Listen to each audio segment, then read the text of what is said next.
I'm going to start with the stories of, before I start with the stories of two women that I want to talk about today, I'll quickly mention that Projectify runs open learning spaces called the Nook, where anyone and everyone can come and design their own education. We don't ask, why do you want to learn? What do you want to make? Why is it important?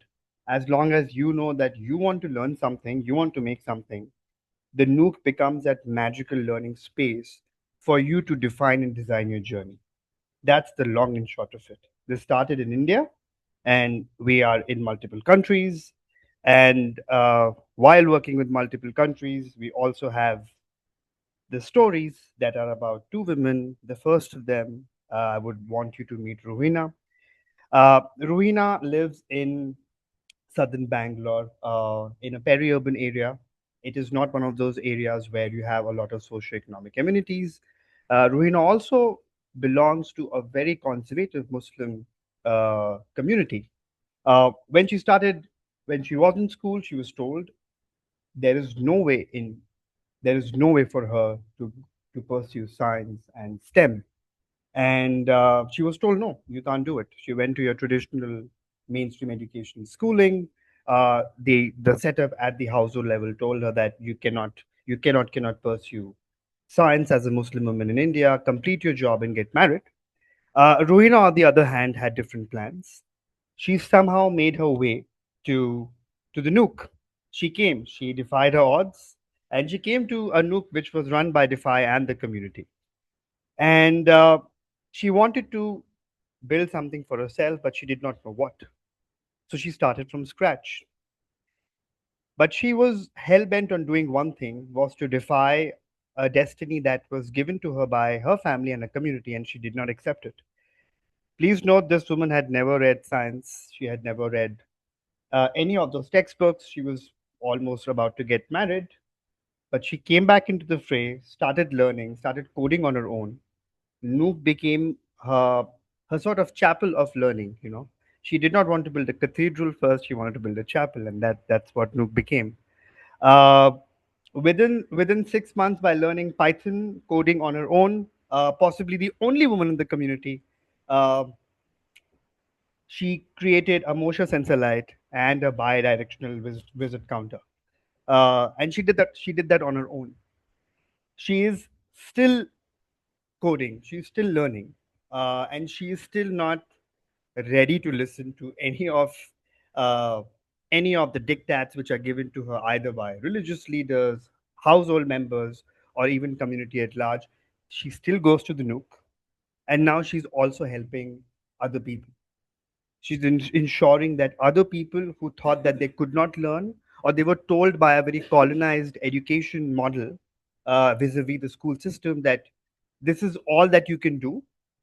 She's helping such people, ensuring that more people come to the Nook and are able to design an education, a learning journey that is more authentic to who they are.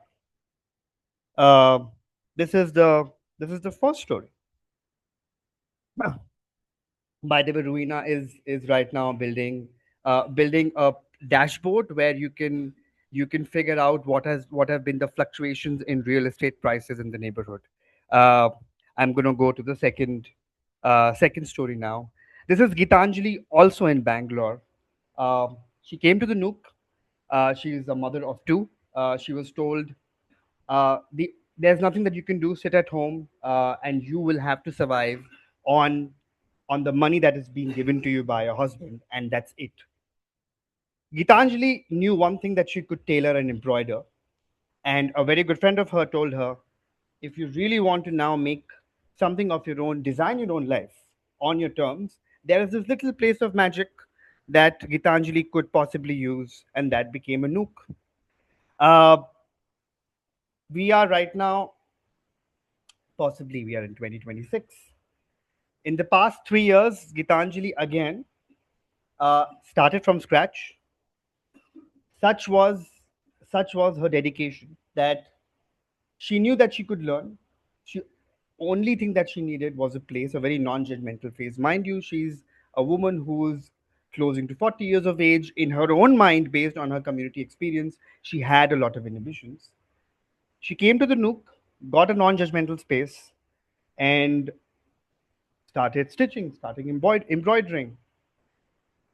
As luck would have it, and as destiny would have it, she is no longer required to build a life on the mercy of anybody else, but only and only her own talent and passion. She is right now possibly the number one and number two embroider slash tailor in the neighborhood.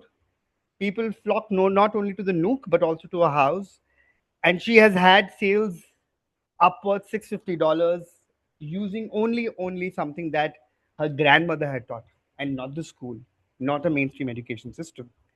And while interviewing her possibly last year, I had asked her, "Did this journey make you happy? Uh, the fact that now you can live a life, you can also help your children, also contribute to their dreams, also build your own dreams. What has been the most fascinating experience that you've had?" And I think I remember this thing that she told me. She's like, a bride had come for her marriage, and she was eloping with somebody defined the community, and she came to her to stitch her bridal gown for her, and she was very happy. She did not have the money for it, but Gitanjali still did it. Gitanjali is inspiring other women. She's also now trying to set up her own embroidering unit free of cost where other people can come and tailor.